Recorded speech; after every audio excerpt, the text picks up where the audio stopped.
আসসালামু আলাইকুম। শুরু করছি আমি তো ভালোবাসি তোকে পর্ব ৯ লিখেছেন সালমা চৌধুরী। তৎক্ষণাৎ মেঘের অভিব্যক্তি বদলে গেল, চোয়াল শক্ত হয়ে গেল, দীর্ঘশ্বাস ছেড়ে কপাল কুঁচকালো, মনে মনে বলল, আমি ওনাকে নিয়ে ভাবছি কেন? ওনাকে নিয়ে ভাবার তো মানুষ আছে। তাছাড়া উনি আমায় মেরেছেন, তার শাস্তি আল্লাহ ওনাকে দিয়েছেন। আমার তো এতে খুশি হওয়ার কথা। কথাগুলো ভেবে গাল ফুলালো, তারপর মায়ের মলিন মুখের পানে একবার তাকিয়ে আবার মনে মনে বলা শুরু করলো, যেখানে আম্মু আব্বু আর ভাইয়া কোনোদিন আমার গায়ে হাত তোলেনি, সেখানে উনি আমার গায়ে হাত তুললেন কোন অধিকারে? তাও আবার আরেকজনের জন্য। উনি আমাকে পছন্দ করলেও মেনে নিতাম। উনি তো জান্নাত আপুকে ভালোবাসেন, তাহলে আমার উপর অধিকার দেখাতে আসেন কেন? কারো জীবনে আবঞ্চিতের ন্যায় পড়ে থাকার চেয়ে একাকী জীবন কাটানো অনেক ভালো। আমি আপনার জীবনে আবাঞ্ছিত হয়ে থাকতে চাই না। আজ থেকে আমার মনে হয় হিটলারের কোনো অস্তিত্ব থাকবে না। একবার সুস্থ হয়ে শুধু আমার জীবনের সকল সিদ্ধান্ত আমি নিব। আমার ব্যাপারে কাউকে নাক গলাতে দিব না। হালিমা খান মেয়ের কপালে হাত রেখে ব্যস্ত হলেন জলপট্টি দেওয়ার জন্য। গতরাত থেকে নাওয়া খাওয়া এক করে মেয়ের যত্ন নিচ্ছেন। চোখ মুখে ক্লান্তির ছাপ স্পষ্ট। মেঘের মাথায় জলপট্টি দিতে দিতে মেঘের চুলে হাত দিলেন। দীর্ঘ চুলে জট লেগে অগোছালো হয়ে আছে। হালিমা খান কোমল কণ্ঠে মেয়েকে বললেন, তুই সুস্থ হলে তোকে নিয়ে পার্লারে যাব। মেঘ ছোট করে শুধালো, কেন? হালিমা খান শ্বাস ছেড়ে শীতল কণ্ঠে বললেন, তোর চুলগুলো কাটাতে হবে। মেঘ আঁতকে উঠে বলল, না, চুল ছোট করব না আমি। হালিমা খান মেয়ের মাথায় হাত বুলাতে বুলাতে ঠান্ডা সুরে বুঝাচ্ছেন, তুই তো নিজের যত্নই নিতে পারিস না, চুলের যত্ন কিভাবে নিবি? তার থেকে ভালো এখন চুলগুলো কেটে দিলে ভর্তি পরীক্ষা দিতে দিতে দেখবি বড় হয়ে যাচ্ছে। মেঘ চুপচাপ মায়ের কথা শুনছে, কোনো প্রতিবাদ করলো না। চোখ বন্ধ করে শুয়ে আছে। এখন জ্বর ১০০ ডিগ্রি সেলসিয়াস এতেই আছে। ওষুধ খাওয়ানো হচ্ছে, তারপরও কমছে না। প্রয়োজন ছাড়া কারোর সাথে কথাও বলে না। সারাক্ষণ চোখ বন্ধ করেই শুয়ে থাকে, আর না না হয় ঘুমায়। তানভীর বিকালে বের হয়ে এমপির সম্মেলনে গেল। সেখানে প্রোগ্রাম শেষ করে তারা কয়েকজন মিলে এলাকায় বেরিয়েছে ভোট চাওয়ার জন্য। এক গলিতে কয়েকটা বাসায় ভোট চাওয়ার পর আচমকা তানভীরের নজর পড়ে মেইন রোডে। সাথে কয়েকজনের দায়িত্ব দিয়ে তানভীর দৌড়ে বেরিয়ে এসেছে গলি থেকে। মেইন রোডে এসে গলা উঁচু করে ডাকলো, এই মেয়ে, দাঁড়াও। বন্যা সহসা পিছনে ঘুরল। তানভীরকে দেখে বিস্মিত হয়ে বলল, ভাইয়া আপনি? তানভীর কয়েক কদম এগিয়ে বন্যার মুখোমুখি হয়ে গম্ভীর কণ্ঠে প্রশ্ন করল, আমি তোমার কোন জন্মের ভাই? তানভীরের গোমরামুখ কথায় বন্যা কিছুটা ভ্যাবাচ্যাকা খেল। উদ্বিগ্ন কণ্ঠে বলল, না মানে আপনি মেঘের ভাই, ভাইয়া তাই না? তানভীর এবার কিছুটা কড়া সুরে বলল, আমাকে ভাইয়া ডাকার অধিকার শুধু মেঘের। তোমার ইচ্ছে হলে তানভীর ভাই বলতে পারো, কিন্তু মায়ের পেটের ভাইয়ের মতো ভাইয়া ভাইয়া বলে ডাকবা না। বন্যা আস্তে আস্তে বিড়বিড় করলো, মেঘের ভাইগুলো এমন কাঠখোট্টা কেন? এতদিন শুধু মেঘের মুখেই শুনতাম, এখন দেখি সত্যি সত্যি। তানভীর টিস্যু দিয়ে নাক মুখে ছোট করে শুধালো, কোথায় যাওয়া হচ্ছিল? বন্যা ততস্থ হয়ে বলল, ফুচকা খেতে। বন্যা পুনরায় স্বাভাবিক কণ্ঠে প্রশ্ন করলো, আপনি এখানে কেন ভাইয়া? প্রশ্ন শেষ করার আগে চোখ পড়ল তানভীরের দিকে। তানভীর তীক্ষ্ণ দৃষ্টিতে চেয়ে আছে। বন্যা ঢোক গিলে ছোট করে বলল, সরি তানভীর ভাই। তানভীর মুচকি হেসে উত্তর দিল, সামনে নির্বাচন, তাই ভোট চাইতে এসেছিলাম। বন্যা নিরুদ্বেগ কণ্ঠে বলল, ও ও ও। তানভীর কপাল কুঁচকে বলল, এভাবে রিয়েক্ট করলে কেন? আমাদের এমপির কি পছন্দ না? ভোট দিবা না? বন্যা আতঙ্কিত হয়ে তাকালো তানভীরের দিকে। ডানে বামে মাথা নাড়িয়ে বলল, না না, তেমন কিছু, কোনো বিষয় না। তাছাড়া আমি তো ভোটারই হইনি। তানভীর বিরক্ত নিয়ে বলল, তাতে কি হয়েছে? তোমার আব্বু আম্মু বড় বোন তো আছে, তারা তো ভোটার। যেভাবে রিয়েকশন দিচ্ছ মনে হচ্ছে গোষ্ঠীর কাউকে ভোট দিতে দিবে না। বন্যা মুখ ফুলিয়ে শ্বাস ছেড়ে আস্তে করে বলল, আপনাদের এমপিকেই ভোট দিতে বলবো। তানভীর মোলায়েম কণ্ঠে বলল, ঠিক আছে, এখন বাসায় যাও। কিছুক্ষণের মধ্যেই তোমাদের বাসায় আসছি। সবাইকে হালকা নাস্তা দিও।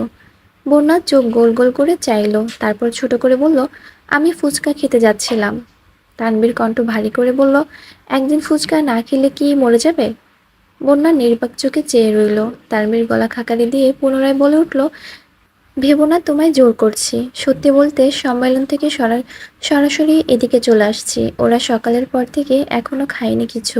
তোমাদের এদিকে নাস্তা খাওয়ার মতো কোনো দোকান, রেস্টুরেন্ট কিছুই নেই। কাজ না শেষ করে যাওয়ার সম্ভব না। আবার সন্ধ্যার আগে কাজ শেষ করতে হবে। তুমি বনুর বেস্ট ফ্রেন্ড, সেই সুবাদে তোমাকে বলেছি। আমাকে না খাওয়ালেও চলবে। ওদের জন্য একটু চা বিস্কুট আর হালকা নাস্তার ব্যবস্থা করে দিলে খুবই ভালো হতো। বোনাস স্বাভাবিক কণ্ঠে বলল, জি অবশ্যই।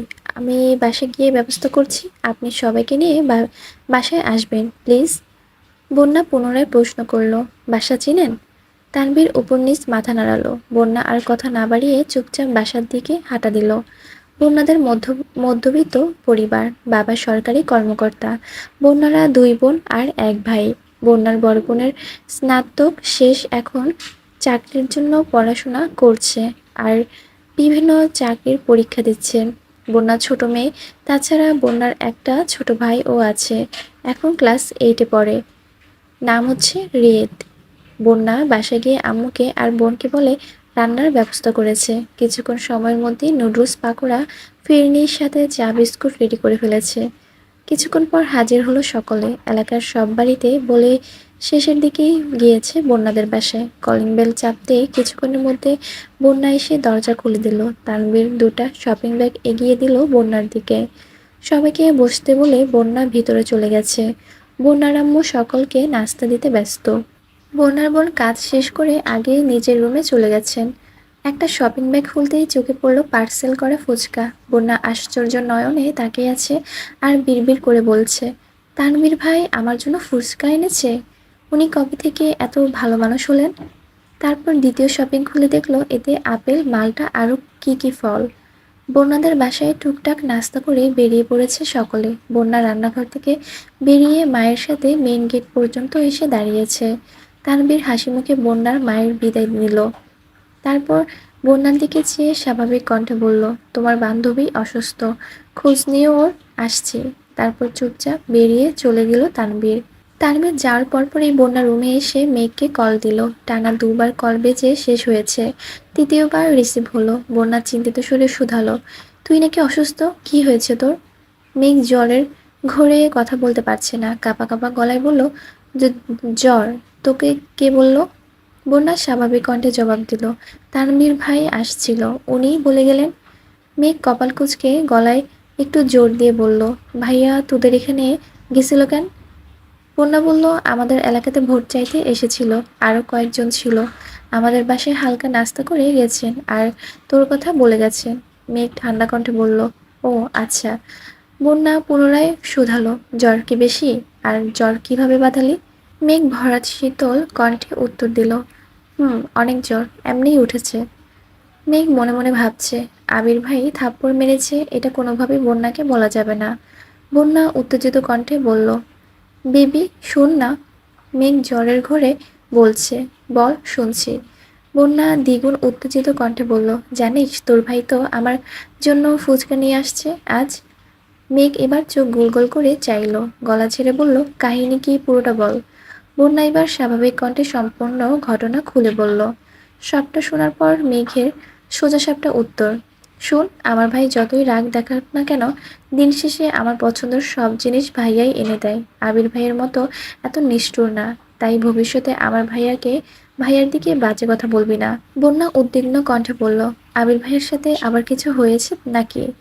মেঘ থাপ্পড়ের কথা এড়িয়ে গিয়ে বলল, ওনার ফোনে একটা মেয়ের ছবি দেখেছি। তাছাড়া জান্নাত আপুর সাথেও গতকাল কত মধুর সুরে কথা বলেছেন। আমার মনে হয় জান্নাত আপুকেই উনি পছন্দ করেন। বন্যা বিরক্তি নিয়ে বলা শুরু করলো, ফালতু ব্যাটারে নিয়ে একদম ভাববি না তুই। তোর জন্য কিউট একটা বয়ফ্রেন্ড খুঁজে দিব। তুই কোনো চিন্তা করিস না। ওই ব্যাটার কথা তো ভুলেও ভাববি না। ওই ব্যাটা কি হারাচ্ছে সেটা একদিন ঠিক বুঝবে। মেঘের অক্ষিপট ভিজে আসছে। গলা খাকারি দিয়ে আস্তে করে বলল, সময় পেলে আমায় দেখতে আসিস, রাখছি এখন। সঙ্গে সঙ্গে কল কেটে দিল মেঘ। বন্যাও বুঝতে পারলো মেঘের মন খারাপ, তাই আর বিরক্ত করেনি। মেঘ নীরবে কিছুক্ষণ জল ফেলে বিড়বিড় করে বলল, আমাকেও অনুভূতিহীন আর নিষ্ঠুর হতে হবে, যাতে দুনিয়ার কোনো কষ্ট আমায় ছুঁতে না পারে। তারপর রুমের ছাদের দিকে চেয়ে অন্যমনস্ক কণ্ঠে গুনগুন করে গান গাইছে। রাত ৯টার দিকে আলী আহমদ খান আর মোজাম্মেল খান বাসায় ফিরেছেন। খাওয়া দাওয়া শেষ করে আবিরকে দেখতে এসেছেন। কিছুক্ষণের মধ্যে তানভীরও বাসায় ঢুকেছেন। নিজের রুমে গিয়ে ফ্রেশ হয়ে মেঘের রুমে গেল। হালিমা খান মেঘের মাথায় জলপট্টি দিচ্ছেন। মেঘ চোখ বন্ধ করে শুয়ে আছে। মেঘের কাছে কিছুক্ষণ বসে আবিরের রুমে চলে গেল তানভীর। মালিহা খান ছেলের মাথায় কাছে বসে বসে মাথায় হাত বুলাচ্ছেন। জ্বর কিছুটা কমেছে, তবে হাতে হালকা ব্যথার সাথে ফোলাটাও আছে। আলী আহমদ খান আর মোজাম্মেল খান চেয়ারে বসে আছেন। তানভীর রুমে ঢুকে অন্য পাশে ঘুরে বসে আবিরের বিছানায় বসলো। কপালে হাত দিয়ে তাপমাত্রা বোঝার চেষ্টা করলো। আলী আহমদ খান গম্ভীর কণ্ঠে বললেন, আবার কোথায় মারপিট করেছিলি? আবির নিস্তব্ধ হয়ে ছাদের দিকে চেয়ে আছে। আলী আহমদ খান পুনরায় শুধালেন, কি হলো? কাকে মেরে নিজের হাতের এই অবস্থা করেছো? আবির আব্বুর দিকে চেয়ে নরম সুরে বলল, আমি খুবই ভদ্র ছেলে, মারপিট একদমই পছন্দ করি না। আপনি শুধু শুধু টেনশন করেন আমাকে নিয়ে।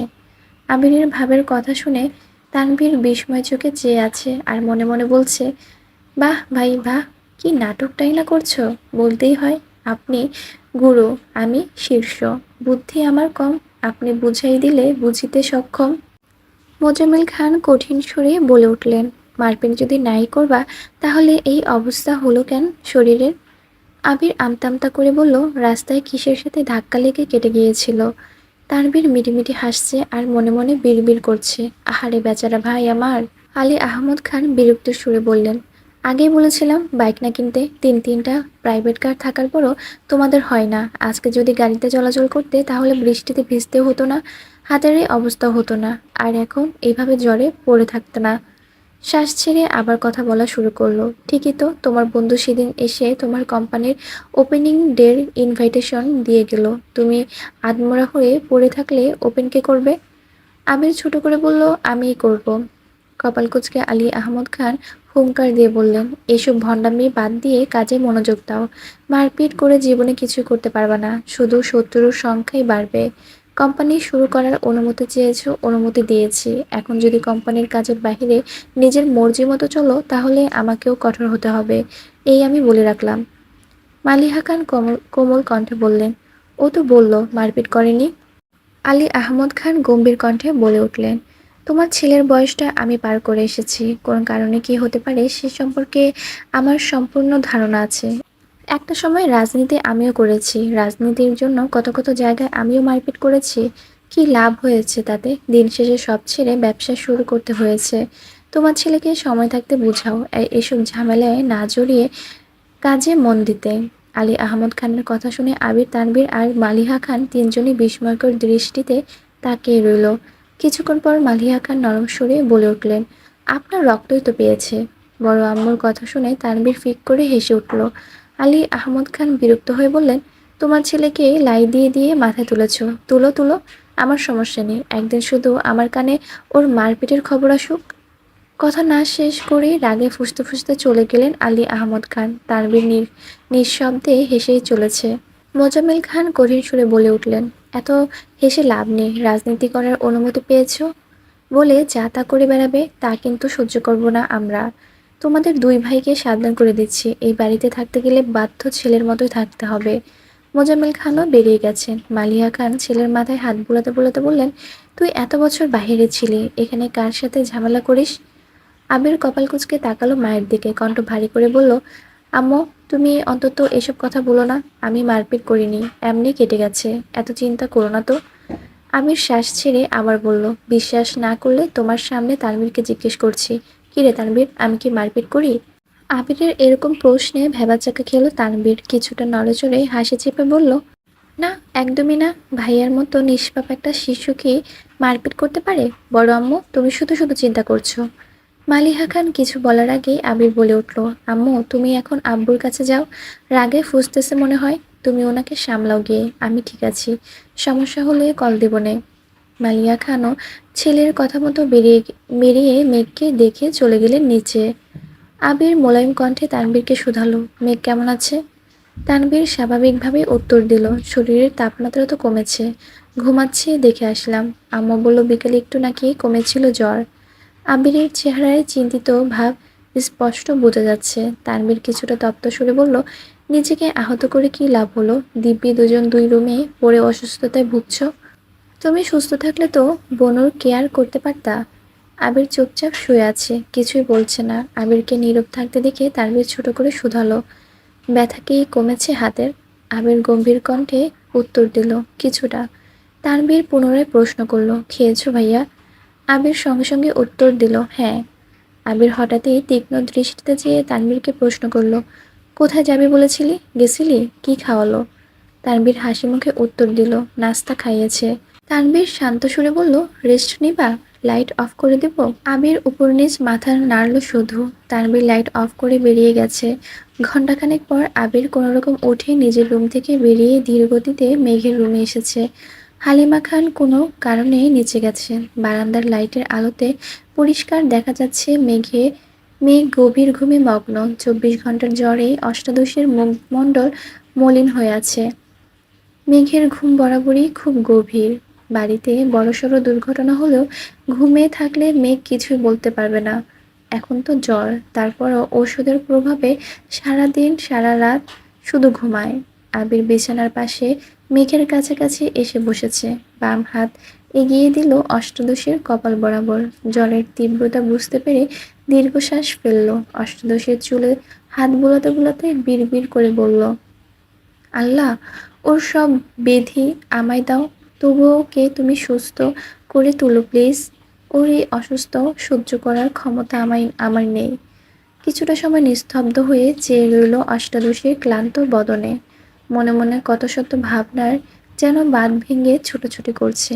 মাথায় হাত বুলাতে বুলাতে শীতল কণ্ঠে বলা শুরু করলো, আই এম সরি মেঘ, আর কোনোদিন তোর গায়ে হাত তুলব না আমি। প্লিজ এবারের মতো মাফ করে দিস আমায়। গত 9 বছরের মতো এবার অন্তত দূরে সরিয়ে দিস না। রাগ কর আর যাই কর, কিন্তু কথা বলিস প্লিজ। তুই কথা না বললে এবার হয়তো দেশ নয় দুনিয়া ছেড়ে চলে যাব। কথাগুলো একবারে বলে দীর্ঘশ্বাস ছেড়ে ধীরে পায়ে রুম থেকে বেরিয়ে নিজের রুমে চলে গেল আবির। রুমে গিয়ে ফোনে হাতে নিয়ে ডাক্তারের নাম্বারে কল করলো। ডাক্তারের সাথে সাথে কথা শেষ করে একটা ছোট পৃষ্ঠাতে দুটো ওষুধের নাম লিখতে লিখতে তানভীরকে কল করলো। তানভীর 1 মিনিটের মধ্যে রুমে হাজির হলো। আবির ওয়ালেট থেকে 1000 টাকার নোট বের করলো। ওষুধের নাম লেখা পৃষ্ঠা আর টাকাটা তানভীরের দিকে এগিয়ে দিয়ে বলল, কষ্ট করে এই দুটো ওষুধ নিয়ে আসবি প্লিজ, আর বাকি টাকা দিয়ে ওর জন্য খাবার নিয়ে আসিস। তানভীর পৃষ্ঠা হাতে নিয়ে ঠান্ডা সুরে বলল, টাকা লাগবে না, আমার কাছে আছে। আবির শক্ত কণ্ঠে বলল, নিতে বললাম তো, আর ওষুধ এনে একটা ওরে এখনই খাওয়াই দিস। তানভীর ঠিক আছে বলে টাকা নিয়ে বেরিয়ে পড়েছে। আবির বিছানাতে সাথে হেলান দিয়ে বসে ফোনের ওয়ালপেপার দেয়া মেঘের ছবিটা মনোযোগ দিয়ে দেখছে। আবির দেশে ফেরার পর শুক্রবার যখন সব আত্মীয়রা আবিরকে দেখতে এসেছিল, সেই সময় সোফায় আবির আর মেঘ মুখোমুখি বসেছিল। তখনই আবির মেঘের ছবি তুলেছিল। সেই ছবিটা এডিট করে ওয়ালপেপারে দিয়ে রেখেছে। ছবিটা দেখতে দেখতে হঠাৎই ঠোঁটের কোণে এক চিলতে হাসি ফুটে উঠল আবিরের। তারপর গুনগুন করে গান গাইতে শুরু করলো। কেটে গেল 2 দিন। আবির কিছুটা সুস্থ হয়েছে, হাতের ব্যথা একেবারে সারেনি। ওষুধ চলছে। এরই মধ্যে রাকিব, রাসেল সহ বাকি বন্ধুরাও দেখতে এসেছিল আবিরকে। এই 2 দিনে মেঘের জ্বর কমেছে ঠিকই, তবে শরীর অতিরিক্ত দুর্বল। হালিমা খান ঘন্টায় ঘন্টায় মেয়ের জন্য এটা সেটা রান্না করে নিয়ে আসে আর মেয়েকে জোর করে খাওয়ান। আবির রাতে দিনে বেশ কয়েকবার করে মেঘকে এসে দেখে যায়। মেঘ সজাগ থাকলেও আবিরকে দেখলেই চোখ বন্ধ করে শুয়ে থাকে। আবির দু একটা কথা বললেও মেঘ যেন নিস্তব্ধ হয়ে আছে, সর্বোচ্চ মাথা নাড়ে শুধু। রবিবার রাতে আবির বিছানায় বসে বাম হাতে ল্যাপটপ কাজ করছিল। আগামীকাল 1 তারিখ, আবিরের অফিসের ওপেনিং ডে। ইকবাল খান দরজায় এসে হালকা কাশি দিয়ে বললেন, ভিতরে আসবো? আবির ল্যাপটপ থেকে চোখ সরিয়ে কাকামণির দিকে চেয়ে বলল, কাকামণি ভিতরে আসো। ইকবাল খান চেয়ারে বসতে বসতে শুধালেন, শরীরের কি অবস্থা এখন? কাল কি অফিস করতে পারবি? আবির ঠান্ডা কণ্ঠে জবাব দিল, পারবো। তাছাড়া রাকিব, রাসেল তো আছে, সমস্যা হবে না আশা করি। ইকবাল খান একটু শক্ত কণ্ঠে বললেন, কালকে কিন্তু বাইক নিয়ে বের হবি না, আমি তোকে নিয়ে যাব। আবির মাথা নিচু করে বলল, আমি যেতে পারবো বাইকে। ইকবাল খান এবার কিছুটা রেগেই বললেন, তোকে তো তোর বাবা চাচার সাথে যেতে বলছি না, তুই আমার সাথে যাবি। আমি তো নিজের টাকা দিয়ে গাড়ি কিনেছি, এখানে ওনাদের অধিকার নেই। আবির গভীর কণ্ঠে বলল, তারপরও। ইকবাল খান রাগান্বিত কণ্ঠে বলে উঠলেন, তারপরে বলতে কিছু নেই। তুই আমার সাথে যাবি, এটাই শেষ কথা। আর তুই যদি এই অবস্থায় বাইক নিয়ে বের হতে যাস, তখন তো ভাইজান ডাইরেক্ট নিষেধ করবেন। তখন তো বাবার আদেশ মানতে ঠিকই বাধ্য হবি। এত ঝামেলা দরকার নেই, তুই কাল আমার সাথে যাচ্ছিস, এটাই শেষ কথা। আবির দীর্ঘশ্বাস ছেড়ে বলল, ঠিক আছে। সোমবার সকাল সকাল আবির একেবারে পরিপাটি হয়ে রুম থেকে বের হয়ে মেঘের রুমে ঢুকলো। ফিটফাট সুদর্শন আবির ভাইয়াকে দেখে মেঘের বুকের ভেতর ধুকপুক ধুকপুক শুরু হলো। মেঘ বিপুল চোখে তাকিয়ে নিজেকে নিজে প্রশ্ন করছে, ওনাকে এত ভাল লাগে কেন? দেখলেই যেন মনটা শান্তিতে ভরে যায়। আবির মেঘের কাছাকাছি এসে মোলায়েম কণ্ঠে শুধালো, বসতে পারি? মেঘ নির্বাক তাকিয়ে রইল। কয়েক মুহূর্ত পর মাথা হেলিয়ে বোঝালো বসার জন্য। আবির মেঘের কাছাকাছি বসে ঠান্ডা হাতে মেঘের কপালে আলতো করে ছুঁতেই মেঘ কিছুটা কেঁপে উঠল। আবির চিন্তিত সুরে বলল, জ্বর তো নেই, তারপরও চোখ মুখ এত শুকনো লাগছে কেন? খাস না কিছু? মেঘ কিছুই বলছে না। আবির পুনরায় বলল, বাহিরে কিছু খাবি? আসার সময় নিয়ে আসবো? মেঘ সঙ্গে সঙ্গে মাথা নেড়ে না করল। আবির উদ্গ্রীব হয়ে বলল, কি খাবি বল? রেস্টুরেন্টে খাবার? কেক, বিস্কিট, চানাচুর, চিপস, চকলেট নাকি আইসক্রিম? মেঘ আস্তে করে বলল, কিছু খাবো না। আবির ভ্রু নাচিয়ে শুধালো, চিপসও খাবি না? মেঘ ছোট করে বলল, না। না বলেই সঙ্গে সঙ্গে ওষ্ঠ উঠালো। আবির তীক্ষ্ণ দৃষ্টিতে চেয়ে দীর্ঘশ্বাস ছেড়ে বলল, আচ্ছা বাদ দে, আজ আমার নিজস্ব অফিসে প্রথম দিন, দোয়া করিস আমার জন্য। মেঘ আশ্চর্য নয়নে তাকিয়ে মনে মনে ভাবছে, আবির ভাই আমার কাছে দোয়া চাইতে এসেছেন? এটা কি স্বপ্ন নাকি? মেঘ মন খারাপ সরিয়ে হাসি মুখে বলল, ফি আমানিল্লাহ, আপনার জন্য অনেক অনেক শুভকামনা রইল। মনে মনে বলল, দোয়া করি আপনি আপনার ব্যবসা আর জান্নাত আপুকে নিয়ে সুখে থাকুন। আবির স্বাভাবিক কণ্ঠে বলল, ধন্যবাদ, তুই সাবধানে থাকিস আর খাওয়া দাওয়া ঠিক মতো করিস, আসছি। আবির রুম থেকে বের হতে হতে মনে মনে বলছে, দোয়া কর যেন খুব তাড়াতাড়ি সাকসেসফুল হতে পারি আর তোকে আমার করে নিতে পারি। মেঘের রুম থেকে বেরিয়ে আবির নিচে এসে ডাইনিং টেবিলে বসেছে। মিম, মেঘ, তানভীর কেউ নেই। কেমন যেন সুস্থির পরিবেশ। মিম বা মেঘ না থাকলেও আদিও যেন চুপচাপ থাকে। অসুস্থতার কারণে 2-3 দিন আবির রুমেই খেয়েছে, তাই তেমন কোনো কিছু উপলব্ধি করেনি। কিন্তু খাবার টেবিলে মেঘ নেই, এতেই যেন বুকটা কেঁপে উঠল আবিরের। তানভীর রুম থেকে রেডি হয়ে নামতে গেলে আকলিমা খান ডেকে উঠলেন, তানভীর, মিমকে একটু ডাক দিয়ে নিয়ে আয় তো। গত সপ্তাহে মিম উপরের রুমে শিফট হয়েছে, তবে এখনো মন তার নিচেই পড়ে আছে। ক্ষণে ক্ষণে ভাইকে আর মাকে দেখতে ছুটে আবার উপরে আসলে মেঘের রুমে যায়, আবার নিজের নতুন রুম গুছায়। তানভীর মিমের দরজায় এসে ডাকলো, মিম খাবি না? মিম জবাব দিল, আসছি ভাইয়া। তানভীর এসে খেতে বসে কিছুক্ষণ পর মিমও এসেছে। মোজাম্মেল খান আবিরের দিকে তাকিয়ে বললেন, তুমি কি আজও বাইকে যাওয়ার চিন্তা ভাবনা করছো? আবির কিছু বলার আগে ইকবাল খান বলে উঠলেন, না না, আবির আমার সাথে যাবে। আলী আহমদ খান গম্ভীর কণ্ঠে বললেন, সেই ভালো, তুই নিয়ে যাস। ওর তো আবার আমাদের সাথে আমাদের গাড়িতে চলাফেরা করতে সমস্যা। আবির চটজলদি খাওয়া শেষ করলো। যাওয়ার আগে স্বাভাবিক কণ্ঠে বলল, আপনারা টাইম মতো চলে আসবেন প্লিজ।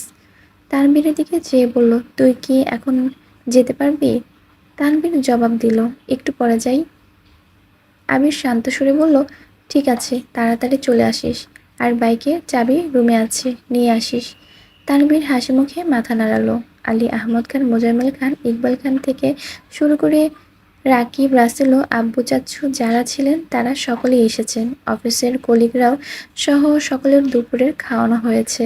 আবিরের একজন পরিচিত ছোট ভাই, নাম মিরাজ, তাকে আবিরের পিএস হিসেবে নিযুক্ত করা হয়েছে। সারাদিনের ব্যস্ততা শেষে যখন ঢাকায় বুকে সন্ধ্যা, তখন তানভীরের সঙ্গে বাড়ি ফিরেছে আবির, সাথে কয়েক প্যাকেট বিরিয়ানি। বাসায় ঢুকে তানভীর বিরিয়ানিগুলো সবাইকে দিতে ব্যস্ত হলো। আবির একটা প্যাকেট নিয়ে সিঁড়ি দিয়ে উঠে মেঘের রুমে চলে গেল। মেঘ পাশ থেকে ফেসবুকের ভিডিও দেখছিল। আবির গলা খাকারি দিতে পিছনে ঘুরেছে। আবির বিরিয়ানির প্যাকেট এগিয়ে দিয়ে ছোট করে বলল, তোর জন্য এনেছি, খেয়ে নিস। মেঘ কপাল কুঁচকে প্রশ্ন করল, কি এতে? আবির উত্তর দিল, বিরিয়ানি। মেঘ শুধু বলেছে, আমার তো। আবির সঙ্গে সঙ্গে বলে উঠল, আমি জানি তোর বিরিয়ানি থেকে কাচ্চি অনেক বেশি পছন্দ, কিন্তু স্বাভাবিক বিবেচনা করে অফিসে বিরিয়ানি দেওয়া হয়েছে। আজ এটা খেয়ে নে, আমি অন্যদিন তোর জন্য কাচ্চি নিয়ে আসবো। মেঘ আর কিছু বলল না। আবিরও বিরিয়ানি রেখে নিজের রুমে চলে গেছে। ২-৩ দিন কেটে গেল। আবির ব্যস্ততায় এখন দ্বিগুণ বেড়েছে। ২ অফিসের সিইও এর দায়িত্ব পালন করা চারটেখানি কথা নয়।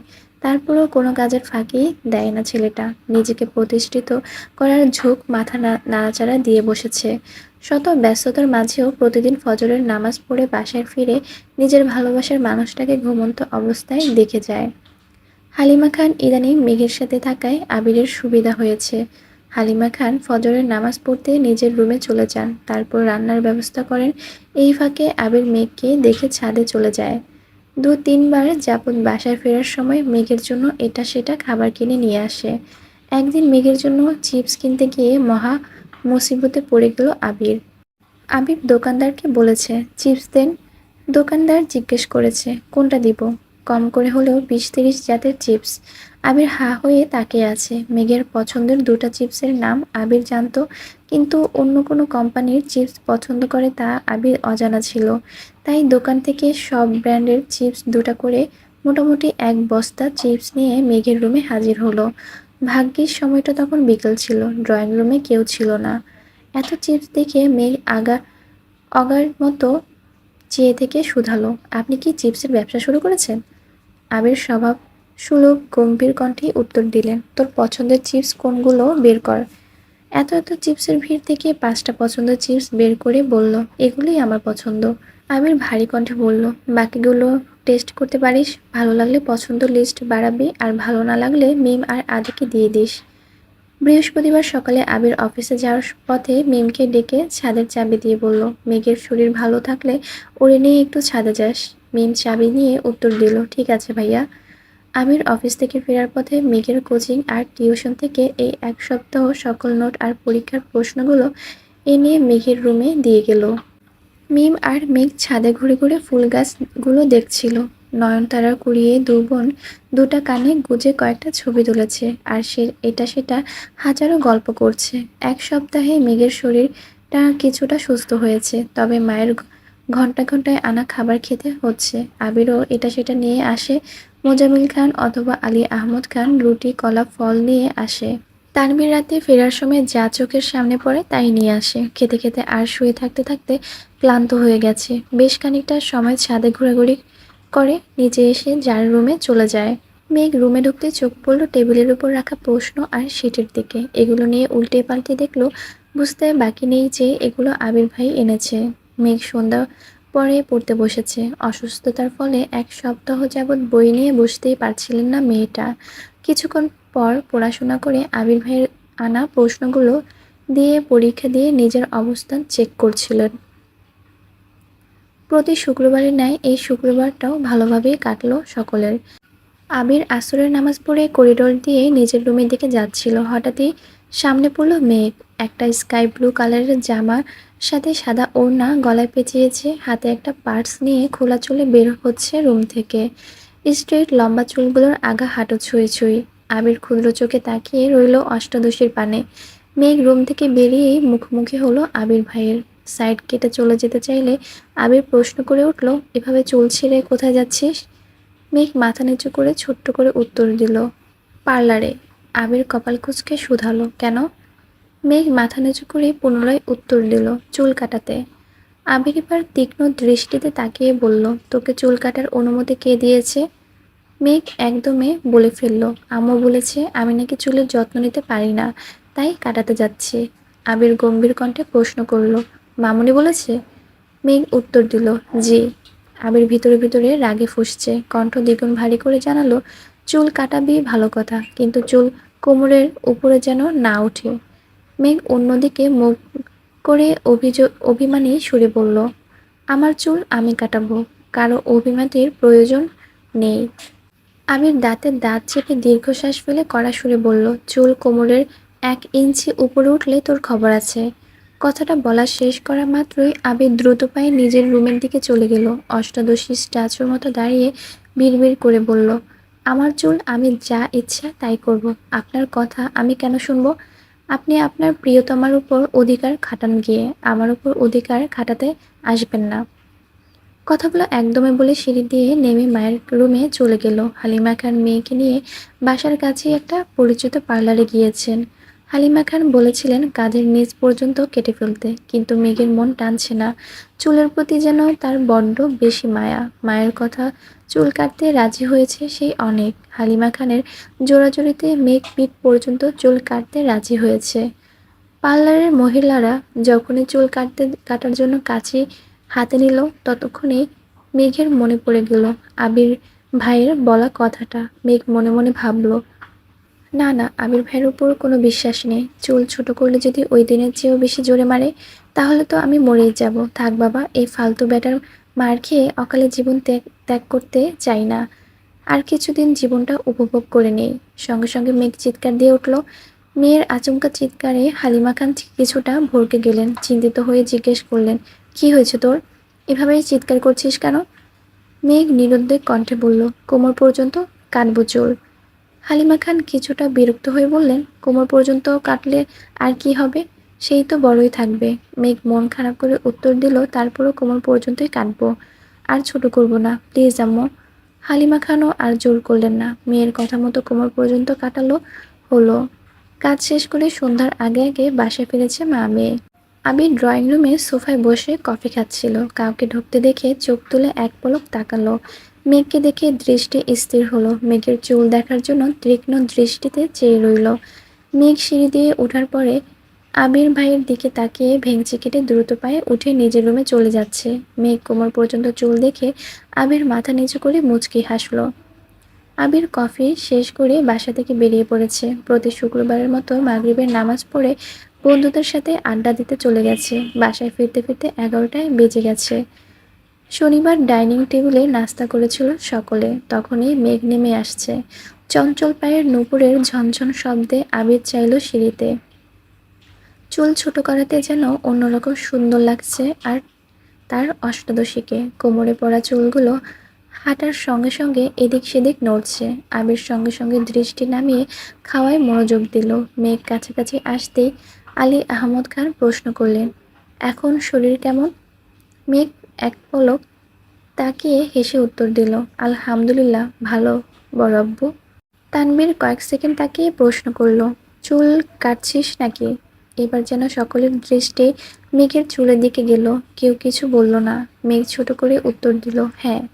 তানবীর হুট করে বলল, ভালোই করেছিস, লম্বা চুলে তোকে একদমই ভালো লাগে না, পুরোই পেতনি লাগে। কথাটা বলে ততক্ষণে তানবীর জিহ্বায় কামড় দিয়ে মাথা নিচু করে ফেলল। বাড়ির সকলে যে এখানে আছে সেটা তানবীরের মনেই ছিল না। মেঘ গাল ফুলে শ্বাস ছেড়ে ভাইয়ার দিকে শুকনো নজরে তাকিয়ে রইল। তারপর ভেংচি কেটে চুপচাপ আবির ভাইয়ের বিপরীতে বসে নাস্তা খাওয়া শুরু করলো। মোজাম্মেল খান রাগী সুরে বললেন, নিজের বোনকে পেতনির সাথে তুলনা করছো? বাহ।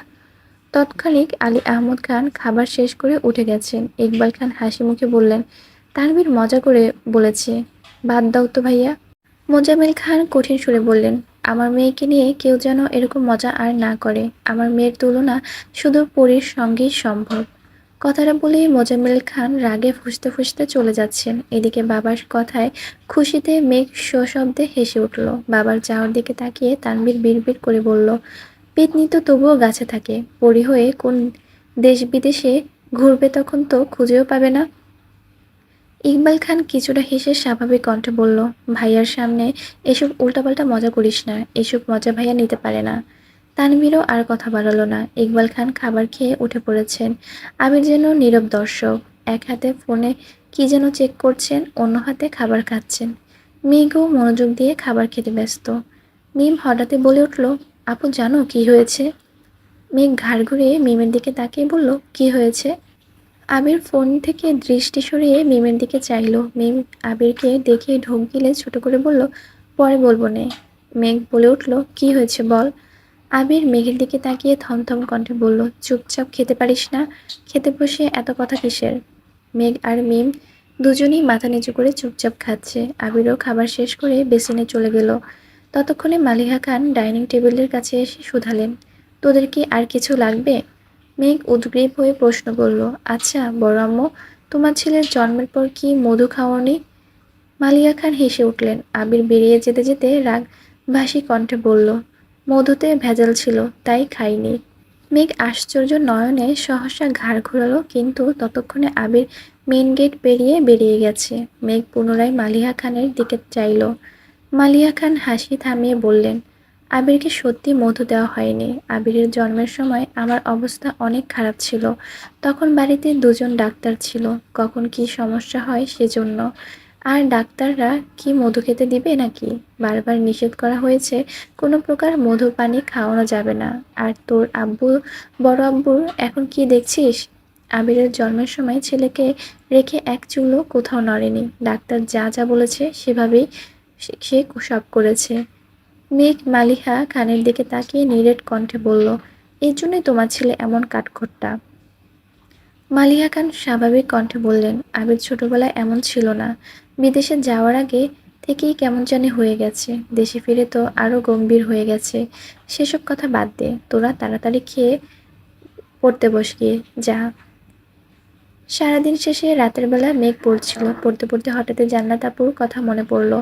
রবিবার তো জান্নাত আপু আসার কথা, কিন্তু মেঘের তো জান্নাত আপুকে দেখার বা ওনার কাছে পড়ার বিন্দুমাত্রই ইচ্ছে নেই। মেঘ পড়ছে আর অপেক্ষা করছে তখন তানভীর বাসায় ফিরবে আর তানভীরকে বলবে জান্নাত আপুর কাছে পড়বে না। রাত 11টার পর তানভীর ফিরেছে। মেঘ পড়া শেষ করে ভাইয়ার রুমের সামনে গিয়ে ডাকলো, ভাইয়া। তানভীর ভেতর থেকে বলল, হ্যাঁ ভেতরে আয়।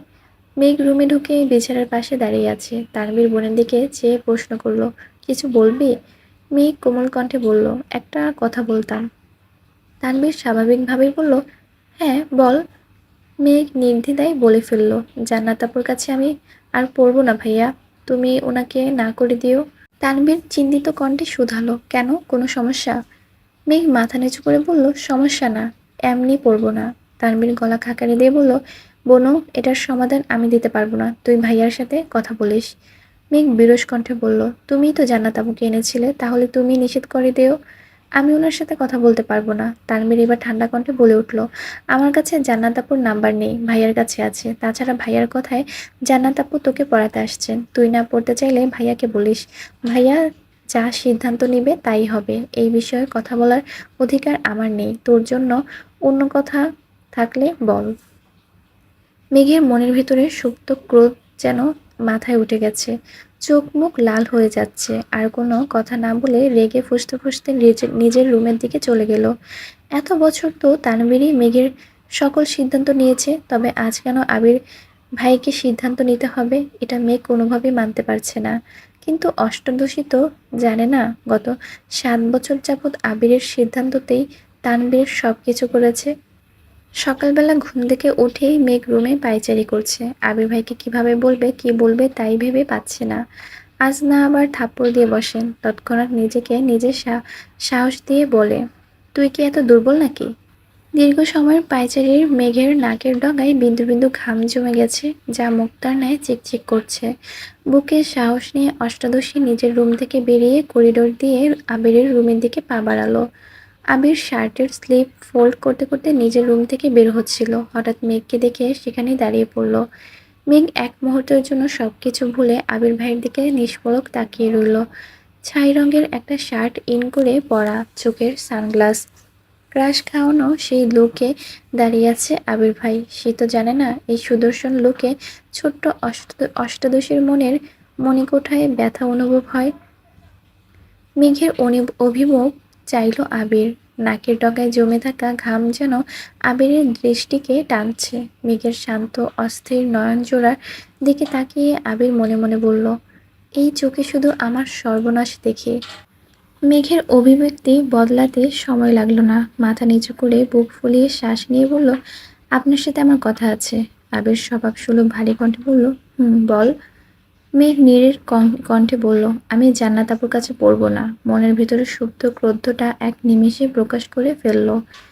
মেঘের কথায় আবির স্বাভাবিক কণ্ঠে প্রশ্ন করল, কেন? মেঘ তপ্ত সুরে জানালো, ইচ্ছে নেই তাই পড়বো না। আবির ভ্রু কুটিয়ে বিরক্তি নিয়ে বলল, তোর ইচ্ছেতে তো সবকিছু হবে না। তোকে জান্নাতের কাছেই পড়তে হবে। মেঘ আবারও ভিতরে ভিতরে রাগে ফুঁসছে, গাল দুটা রক্তবর্ণ ধারণ করেছে। অধিক রাগে মেঘের গলার সুর ভেঙে আসে। এবার কান্না জড়িত কণ্ঠে বলে উঠল, বললাম তো আমি ওনার কাছে পড়বো না। আমি দীর্ঘশ্বাস ছেড়ে শক্ত কণ্ঠে বলল, সব বিষয় নিয়ে ফাজলামি করবি না মেঘ, তোর ভালোর জন্যই জান্নাতকে আনা হয়েছে, আমি তোর খারাপ চাই না। মেঘ সহসা বলে ফেলল, আমার ভালো মন্দ আপনাকে ভাবতে হবে না। অন্তরের ক্রোধ যেন এবার মেঘের চোখ বেয়ে গড়িয়ে পড়েছে। মেঘের বলা কথাটা আবিরের হৃদয় লেগেছে। আবির কণ্ঠ দ্বিগুণ ভারী করে বলল, আজ থেকে জান্নাত পড়াতে আসবে, ঠিকমতো পড়াশোনা করবি, কোনো প্রকার নাটক করলে এর ফল ভালো হবে না। কথাটা বলে আবির মেঘকে পাশ কাটিয়ে চলে যাচ্ছিল। মেঘ মাথা উঁচু করে গলা সুরে শৃঙ্গে চড়িয়ে জানালো, আমি ওনার কাছে পড়বো না, দরকার হলে আমি বড় আব্বুকে বলবো। আবিরের মেজাজ চরম লেভেলের খারাপ হলো। পায়ের রক্ত যেন মাথায় উঠে গেছে। সেখানে দাঁড়িয়ে রাগান্বিত সুরে হুংকার দিয়ে উঠল, কি বলবি আব্বুকে? জান্নাত পড়াতে পারে না এটা বলবি? জান্নাতের আচার আচরণ খারাপ এটা বলবি? আর তুই যে তোর টিচারকে নিয়ে উল্টাপাল্টা ভাবিস আর বাজে কথা বলিস, এগুলো আব্বু শুনলে সেটা কি ভালো হবে? এই যে তোকে এত ভালোবাসে, এত আদর করে, থাকবে তো এই ভালোবাসা? মেঘ সহসা মাথা নিচু করে নিশ্চুপ দাঁড়িয়ে রইল, চোখ দিয়ে অঝরে পানি পড়ছে। আবির চোখ মুখ গোটালো, নিজের রাগকে সংযত করার চেষ্টা করলো। রাশভারী কণ্ঠে বলল, এই বাড়িতে থাকতে গেলে আমার মর্জিতেই তোকে চলতে হবে। কোনো রকম কথা শেষ করে আবির নিজের মতো নিজে চলে গেল। কিছু না খেয়ে অফিসের জন্য বেরিয়ে পড়েছে। পিছন থেকে মালিহা খান, ইকবাল খান ডেকেছে, কিন্তু আবির যেন সেদিকে কোনো হুঁশ নেই। মেঘ করিডোরে দাঁড়িয়ে কেঁদেই যাচ্ছে। অতিরিক্ত রাগে মেঘের খুব কান্না পায়। খানবাড়ির নিয়মই যেন এটা। আলী আহমদ খান আর মোজাম্মেল খানের আদেশ আবির আর তানভীরকে অক্ষরে অক্ষরে পালন করতে হয়। আবিরের আদেশ শাসন মেঘকে পালন করতে হয়। তানভীর শুধু মেঘকে না, মিম আর আদিকেও শাসন করে। তবে আবিরের মিম আর আদির ব্যাপারে কোনো মাথা ব্যথা নেই। আবিরের ধ্যান জ্ঞানী শুধু মেঘই। মেঘ সকাল থেকে কিছু খায়নি। কয়েকবার বন্যাকে কলও করেছে, কিন্তু বন্যা রিসিভ করেনি। দুপুর হয়ে গেছে। মেঘ রুমে জোরে গান চালিয়ে বালিশে মুখ গুজে শুয়ে কাঁদছে। হঠাৎ ফোনে কল বেজে উঠেছে। মেঘ মুখ তুলে ফোনের দিকে তাকিয়ে দেখলো বন্যা কল করেছে। মেঘ ফোন রিসিভ করতে বন্যা বলে উঠল, কিরে এত কল দিয়েছিস কেন? মেঘের কান্না শব্দ শুনে বন্যা নিশ্চিত সুরে জিজ্ঞেস করলো, কি হয়েছে বেবি, কাঁদছিস কেন? মেঘ কান্নার মাত্রা কমিয়েছে, তবে এখনো ফুপিয়ে ফুপিয়ে কেঁদেই চলেছে। ক্রোধিত কণ্ঠে মেঘ বলল, আমি এই বাড়িতে আর থাকবো না, চলে যাব বাড়ি ছেড়ে। বন্যা কোমল কণ্ঠে শুধালো, কেন? কে কে কি বলেছে তোকে? মেঘ কণ্ঠ দ্বিগুণ ভারী করে বলল, কেউ কিছু বলেনি। রেজাল্ট দিলে যদি পাশ করতে পারি, তাহলে তুই যে যে ভার্সিটিতে আবেদন করবি, সবগুলো ভার্সিটিতে আমার আবেদনটাও করবি। টাকা আমি দিব, তুই শুধু আবেদন করে দিবি। তারপর পরীক্ষায় সময় একসাথে গিয়ে দুজন পরীক্ষা দিব। বাংলাদেশের যে জায়গাতেই চান্স পাবো সেখানেই ভর্তি হব। তারপরও এই বাড়িতে আমি থাকবো না। বন্যা বলল, সেসব পরে দেখা যাবে, আগে তুই বল কি হয়েছে। মেঘ রাগান্বিত কণ্ঠে বলা শুরু করলো, কি হয়েছে জানি না, আমি এই বাড়িতে থাকবো না, এটাই মূল কথা। একবার শুধু কোথাও চান্স পাই, দরকার হলে টিউশন পড়িয়ে আমি পড়াশোনা করব। তারপর চাকরি করে আম্মু আব্বুকে আমার কাছে নিয়ে যাব। আব্বু না গেলে শুধু আম্মুকে নিয়ে যাব। তবুও আমি এই বাড়িতে থাকবো না। যে যার মতো শুধু নিজেদের মর্জি আমার উপর চাপিয়ে দেয়। এত বছর সহ্য করেছি, এখন জীবনের আরেক হিটলারের আবির্ভাব হয়েছে। আমার জীবনটা তছনছ করে দিচ্ছে। উনি যা বলবেন তাই মানতে হবে, যেভাবে বলবেন সেভাবেই চলতে হবে। কেন? আমি ওনার কথা মেনে চলবো কেন? তুই আবেদন না করে দিলে বলিস, আমি নিজে থেকেই করে নেব। বাই। একদমই কথাগুলো বলে ফোন কেটে বিছানার পাশে ফোন ফেলে আবারও বালিশে মুখে গুজে কাঁদতে লাগলো। বন্যা আহাম্মকের মতো বসে রইল। কি এমন হয়েছে যে মেঘ সব ছেড়ে চলে চলে যেতে চাইছে? কিছুই মাথায় ঢুকছে না। আবির মেঘের রুমের দরজায় দাঁড়িয়ে মেঘের বলা প্রত্যেকটা কথা শুনেছে। আবির দাঁত পিষে ক্ষিপ্ত দৃষ্টিতে চেয়ে আছে মেঘের দিকে। আবিরের এক হাতে কাচ্চির প্যাকেট, অন্য হাতে চোখ থেকে খোলা সানগ্লাসটা মুষ্টিবদ্ধ করে চেপে ধরে আছে। সানগ্লাস ভেঙে শুধু হাত কাটার অপেক্ষা। সকালে মেঘকে ঝেড়ে অফিসে যাওয়ার পর থেকে আবিরের মন ছটফট করছিল। কোনোভাবেই কাজে মন দিতে পারছিল না। বাধ্য হয়ে অফিস থেকে বেরিয়ে জ্যামে পড়িয়ে অষ্টাদশীর পছন্দের রেস্টুরেন্ট থেকে কাচ্চি নিয়ে বাসায় দিকে রওনা দিয়েছিল। মেঘ স্পেশাল কিছু রেস্টুরেন্ট ব্যতীত অন্য কোথাও থেকে কাচ্চি খায় না। গত সপ্তাহে আবিরের কাজের ব্যস্ততার ফলে সেই রেস্টুরেন্ট থেকে কাচ্চি নিয়ে খাওয়ার সুযোগ হয়নি। তাই আজ সব কাজ ফেলে বেরিয়েছিল। কিন্তু যাকে সে নিজের থেকেও বেশি ভালোবাসে, সেই অষ্টাদশী তাকে ছেড়ে চিরতরে দূরে চলে যাওয়ার প্ল্যান করছে। এটা শুনে যেন আবিরের মাথায় আকাশ ভেঙে পড়েছে, হৃদয় কেঁপে উঠেছে। নিজের অজান্তেই মনে মনে বলল, এতটা ঘৃণা করিস আমায়?